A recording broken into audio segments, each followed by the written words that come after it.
Okay இப்போ சூப்பரா பிளேட்ல ட்ரான்ஸ்ஃபர் பண்ணியாச்சு.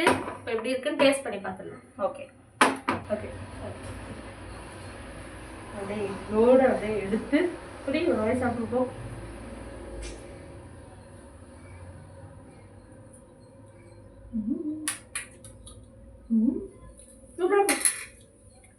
சூப்பரா இருக்கா? சூப்பரா இருக்கு. இப்படி ஓகே. உப்பு கொஞ்சம் ஜாஸ்தியா இருக்கு. மித்தபடி the taste was amazing. கண்டிப்பா ட்ரை பண்ணி பாருங்க. Very simple and quick snack. ரொம்பவே நல்லா இருந்துச்சு. ஹலோ எவ்ரிவன், அஸ்ஸலாமு அலைக்கும். Welcome back to our channel Mikki sisters. அந்த சமையல் போனா சதப்பல். ஓகே, இன்னைக்கு மிக்கி சிஸ்டர்ஸ்ல அகைன் ஒரு டிஃப்ரெண்டான ரெசிபியோட தான் நாங்கள் இன்னைக்கு வந்திருக்கோம். Yes of course. அதுதான் இதை வந்து பிரேக்ஃபாஸ்டாகவும் சாப்பிடுவாங்க, ஒரு ஸ்நாக், சில பேர் டின்னராகவும் சாப்பிடுவாங்க. குழந்தைங்களுக்கு ரொம்ப ரொம்ப பிடிச்ச ஒரு ரெசிபி, ஒரு டிஷ். என்னன்னு பார்த்தோன்னா குழந்தைங்களுக்கு பிடிச்சனாவே தெரிஞ்சிருக்கும் மேகி தான்ட்டு. Yes of course egg Maggi. Egg Maggi எப்படி செய்ய போகுதுன்னு நம்ம பார்க்கலாம். இது எந்த சேனல்லேருந்து ரெஃபரன்ஸ் அணி? Indian recipes Tamil. Yes of course அதுலேருந்து தான் இதை நம்ம சுட்டுட்டு வந்தாச்சு. அது மட்டும் இல்லாமல் இந்த மேகி எக் மேகியை நாங்கள் 2 இயர்ஸ்க்கு முன்னாடி எங்களோட சேனல் அப்லோட் பண்ணியிருக்கோம். மறுபடியும் அதை நாங்கள் இன்னைக்கு ட்ரை பண்ணி பார்க்க போகிறோம். எஸ் அஃப்கோர்ஸ், ஏன்னா அது வந்து பழசாயிடுச்சு. இப்போ நாங்கள் ஸ்லோவில் போயிட்டு இருக்கோம்ல. ஆமாம், அதனால் வந்து மிக்கி சிஸ்டர்ஸ் சீசன் 2ல வந்து ஸ்லோவாக போயிட்டுருக்கு. இந்த ஒரு சீசன் மறுபடியும் அதை வந்து நாங்கள் பண்ண போகிறோம்.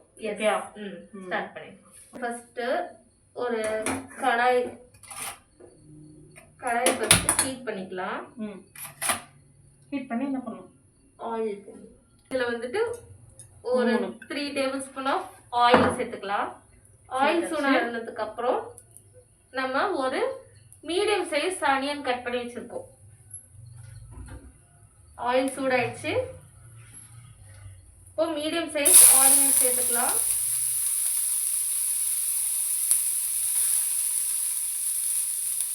ஓகே,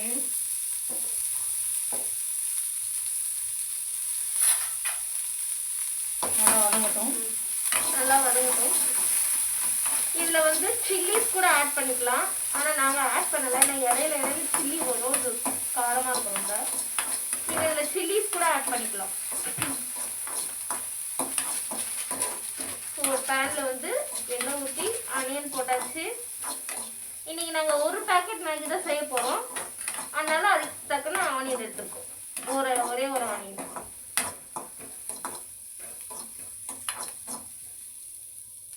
ஓகே, இப்போ ஆனியன் வந்து கலர் மாறிடுச்சு கொஞ்சம். இந்த டைமில் வந்து ஒரு மீடியம் சைஸ் தக்காளி.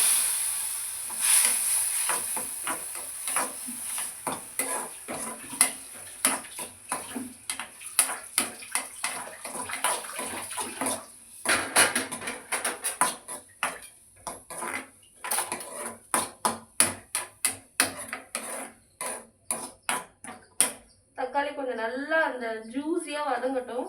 அந்த குழைவா வரும்ல, அந்த அளவுக்கு அதை வதங்கணும். ஓகே, இப்போ நம்ம இதில் வந்து மசாலாஸ்லாம் சேர்த்து என்னென்ன மசாலா இன்னைக்கு நாங்கள் சேர்க்க போகிறோம் அப்படின்னா, ஃபர்ஸ்ட் கொஞ்சம் மஞ்சள்தூள். சரி, அதுக்கு முன்னாடி இல்லை, ஃபர்ஸ்ட்டு மசாலா என்னென்ன மசாலாலாம் இப்போ நம்ம சேர்க்க போகிறோம். இனி ஃபர்ஸ்ட்டு கொஞ்சம் உப்பு போட்டுக்கலாம் தேவையான அளவு. ஓகே, அது கூட கொஞ்சம் மஞ்சள்தூள். ஓகே ஓகே கொஞ்சம் ரெட் சில்லி பவுடர், மிளகாத்தூள். மிளகாத்தூள் காரத்துக்கு ஏற்ப சேர்த்துக்கலாம். காரம்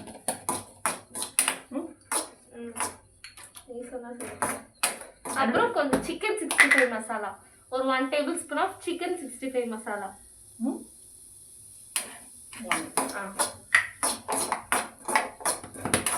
அதையும் சேர்த்துட்டு நல்லா வதக்கி விட்டுருங்க. மேகி மசாலா சேர்க்கணும்ல? ஆமாம், இது கூட நம்ம மேகி மசாலாவே ஆட் பண்ணிக்கலாம்.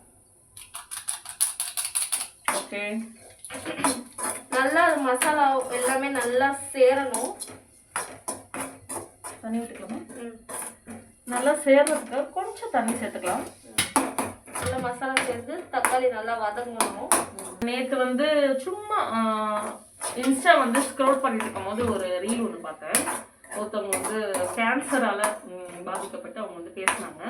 இந்த மாதிரி ஹெல்த்தியாக எப்படிலாம் சாப்பிட்றது எங்களுக்கு சொல்லுங்கள், நீங்கள் என்னெல்லாம் தப்பு செஞ்சீங்க அப்படின்ற மாதிரி கேன்சர் வரதுக்கு என்னென்ன காரணம் நான் செஞ்சேன் அப்படின்னு சொல்லி அவங்க ஒரு ரீல் போட்டுருக்காங்க. அந்த ரீலை பார்த்து நான் செமையாக ஷாக் ஆகிட்டேன்.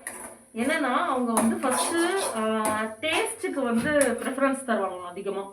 ஹெல்த்தை விட டேஸ்ட்டுக்கு நான் அதிகமான ப்ரிஃபரன்ஸ் தருவேன். அதனால உப்பு காரம் எல்லாமே எக்கச்சக்கமாக போட்டு தான் நாங்கள் வந்து சாப்பிடுவோம். அப்போ தான் டேஸ்ட்டாக இருக்கும்னு சொல்லிட்டு நிறைய போட்டு நாங்கள் சாப்பிடுவோம். அதே மாதிரி ஃப்ரிட்ஜில் வச்சதை அதிகமாக அவங்க யூஸ் பண்ணுறதா சொன்னாங்க.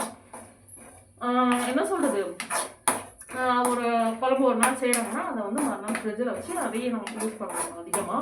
இது எல்லாத்தையும் விட அவங்க ஒரு குழம்பு செய்ய போகிறாங்க அப்படின்னா அதுக்கான ப்ரிப்பரேஷன்ஸ் எல்லாத்தையும் வெங்காயம் தக்காளி கட் பண்ணுறது வந்து எல்லாத்தையும் வந்துட்டு பொடி பொடியாக கட் பண்ணி ஃப்ரிட்ஜிலேயே வச்சுருவாங்க ஒரு நாளைக்கு முன்னாடியே. இதை வந்து அவங்க அதிகமாக வந்து செய்வாங்க போல இருக்கு. சத்தியம் அவங்க சொல்கிறாங்க, நான் வந்து முன்னாடியே நான் வந்து கட் பண்ணி வச்சுடுவேன். காய்கறிலேருந்து எல்லாத்தையும் ஃப்ரிட்ஜில் கட் பண்ணி பிஃபோராகவே பேக் பண்ணி வச்சுட்டு மறுநாள் அதை எடுத்து போட்டு செய்கிற மட்டும் தான் வேலையாக இருக்கும். என்னோட வேலையினால நான் வந்து இந்த மாதிரி அதிகமாக செய்வேன் அப்படின்னு சொல்லியிருந்தாங்க. ஓகே, இப்போ தக்காளி நல்லா வதங்கிடுச்சு. இதுக்கப்புறம் என்ன செய்யணும்னு பார்த்துட்டு நான் பேலன்ஸ் தரேன்.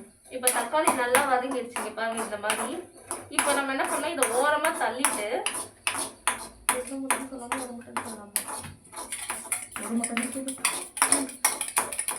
இப்போ நம்ம எக் மேகி பண்ண போகிறோம் இல்லையா, அதனால ஒரு முட்டையை நல்லா இந்த மாதிரி பீட் பண்ணி வச்சுருக்கோம். இது இந்த மாதிரி சைடில் போட்டுக்கலாம்.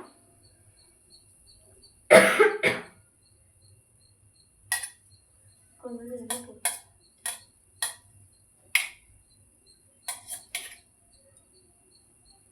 இப்போ இந்த முட்டைக்கு சுத்திர கொஞ்சம் எண்ணெய் விட்டுக்கலாம். இந்த முட்டைக்கு சுத்திர கொஞ்சம் எண்ணெய் விட்டுக்கலாம். கொஞ்சம் உப்பு முட்டைக்கு மட்டும் ஒரு டேஸ்ட்டுக்காக, அப்பதான் முட்டையில உப்பு இருக்கும். அவ்வளோதான். இப்போ முட்டை வந்து நல்லா வேகணும், கொஞ்சம் வெயிட் பண்ணலாம். இப்போ வந்து அந்த முட்டை நல்லா பொடி மாஸ் மாதிரி ஆகட்டும். அதுக்குள்ள நம்ம பேலன்ஸ் கதையும் அந்த மாதிரி அவங்க வந்து எல்லாமே பிஃபோராகவே கட் பண்ணி ஃப்ரிட்ஜில் நான் வச்சு தான் யூஸ் பண்ணுவேன். காலையில் எனக்கு டைம் இருக்காது அப்படின்னு சொல்லிட்டு அவங்க ரொம்ப ஃபீல் பண்ணி சொன்னாங்க. அதை நான் செஞ்சது பெரிய தப்பு. இப்போ இந்த மாதிரியான காரணங்களால் நான் வந்து இப்போ கேன்சரால் பாதிக்கப்பட்டிருக்கேன் அப்படின்னு சொல்லிட்டு அவங்க பேசுனதை கேட்டு எனக்கு ரொம்ப கஷ்டமாக இருந்துச்சு, ரொம்ப ஷாக்கிங்காக இருந்துச்சு. என்ன ஆனாலும் சரி, நம்ம எவ்வளோ பிஸியாக இருந்தாலும் சரி, காலையில் ஒரு அரை மணி நேரத்துக்கு முன்னாடியே எக்ஸ்ட்ராவாக, வழக்கமாக நம்ம எந்திரிக்கிறத எக்ஸ்ட்ரா அரை மணி நேரத்துக்கு முன்னாடி எழுந்தோன்னா இந்த வேலைகளெல்லாம் நம்ம பகல்லையே செஞ்சு முடிச்சிடலாம். அது நமக்கும் நல்லது, நம்ம குடும்பத்துக்கும் நல்லது. பிகாஸ் நம்ம நல்லது தான் நம்ம பிள்ளைங்களே நம்ம வீட்டையும் நம்ம நல்லபடியாக பார்த்துக்க முடியும். ஸோ ஃபஸ்ட்டு நம்மளுக்கு ப்ரிஃபரன்ஸ் கொடுக்கணும். நம்ம பசியோடு இருந்து பிள்ளைங்களுக்கு நம்ம வந்து இது பண்ணணும் அப்படின்னு சொல்லி பார்த்து நம்ம உடம்பு நமக்கு எடுத்துக்க கூடாது. பசங்களுக்கு தரதோடையே நம்மளும் சாப்பிடணும், இல்லையா பசங்க தரது முன்னாடியே நம்ம சாப்பிடணும். பிகாஸ் நம்ம பசியோடு இருந்தும் அவங்களுக்கு கொடுக்கறதுனால அவங்க அடம் பிடிக்கிற நேரம், சில நேரம் அவங்க எரிச்சலாக இருப்பாங்க. அந்த நேரத்தில் நம்ம பசியோடு இருக்கிறது நமக்கு இன்னும் கோபமாக வரும். அவங்கள வந்து நம்ம இது பண்ண முடியாது, நம்ம கரெக்டாக பார்த்துக்க முடியாது. ஸோ நம்மளோட ஹெல்த்துக்கு நம்ம ஃபஸ்ட்டு ப்ரிஃபரன்ஸ் கொடுத்துட்டு அதுக்கப்புறம் தான் நம்ம ஃபேமிலியை நல்லபடியாக நம்ம பார்த்துக்கணும்னு நான் சொல்லுவேன், என்னோட பாயிண்ட் ஆஃப் வியூ. அதுக்காக நம்மளே உட்காந்து மூக்கு தான் தின்னுட்டு எல்லாரையும் பசியோடு போட்டக்கூடாது. நம்ம அப்புறமா சாப்பிட்டுக்கலாம் அப்படின்னு நினைக்கிற அந்த தாட் ப்ராசஸ் ஃபர்ஸ்ட் விட்டுட்டு ஃபர்ஸ்ட் நம்ம வர்க்கிங் உமனுக்கு வந்து இது ரொம்ப கஷ்டமா தான் இருக்கும். கண்டிப்பா அது கஷ்டம். முடிஞ்ச அளவு உடனே தவிர்த்துக்க முடியாது, முடிஞ்ச அளவு தவிர்த்துக்கலாம். நான் ஸ்டிக் யூஸ் பண்ணா கூட நிறைய ஹெல்த் இஷ்யூஸ் வருதுன்றாங்க. அதெல்லாம் நம்மளால முழுமையா தவிர்க்க முடியாது, கொஞ்சம் தவிர்த்துக்கலாம், நல்லது தவிர்த்துக்கலாம். ஓகே சரி, இப்போ முட்டை வந்துட்டு இதுவாயிடுச்சு. இதை வந்து பொடி மாஸ் மாதிரி பண்ணணும்.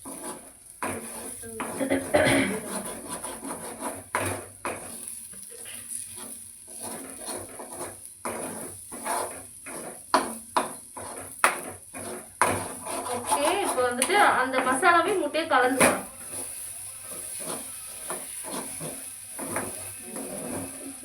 கலந்தாச்சு. இப்போ இதுல தண்ணி, இப்போ ஒரு பாக்கெட் மேகினா 1 கப் தண்ணி.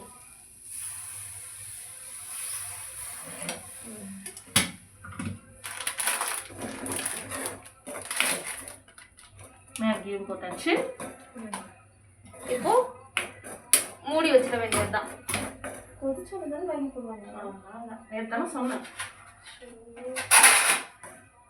மேகியை போட்டாச்சு. இப்போ மூடி வச்சிடலாம். அது மேகி வேகட்டும். ஃப்ரெண்ட்ஸ், நீங்களாம் உங்கள் வீட்டில் எப்படி செய்கிறீங்க, எப்படி எல்லாம் ப்ரீ ப்ரிப்பரேஷன்ஸ் பண்ணுறீங்க அப்படின்னு சொல்லிட்டு எங்களுக்கு கமெண்ட்டில் சொல்லுங்கள். இந்த மாதிரி நான் சொன்ன மாதிரி யாராவது லைஃப் ஸ்டைல் வாழ்ந்துட்டு இருந்தீங்கன்னா தயவு செஞ்சு உங்கள் லைஃப் ஸ்டைலை மாற்றிக்கணும். ஓகே, இப்போ நல்லா ஸ்மெல் வந்துருச்சு. வெந்த மாதிரி இருக்கு, பார்த்துடலாமா? நல்லாவே வெந்துருச்சு. தண்ணியில் நல்லா வந்துருச்சு, வெந்துருச்சு நல்லா. ஓகே மணி, உடனே செஞ்சிருவோம். ஓகே, இப்போ ஸ்டவ் ஆஃப் பண்ணிடலாம். இப்போ நம்ம எந்த பிளேட்டில் சர்வ் பண்ண போகிறோமோ அந்த பிளேட்டில். ஓகே, இப்போ சூப்பராக பிளேட்டில் ட்ரான்ஸ்ஃபர் பண்ணியாச்சு. இப்போ எப்படி இருக்குன்னு டேஸ்ட் பண்ணி பார்த்துடலாம். ஓகே ஓகே, அப்படியே இதோட அப்படியே எடுத்து இப்படி ஒரு வாய் சாப்பிட்டுப்போம்.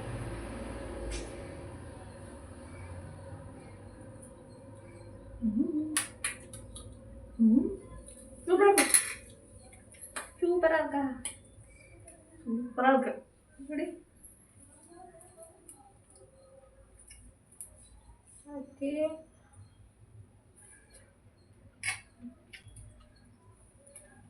எப்படி இருக்கு? நல்லா இருக்குல்ல?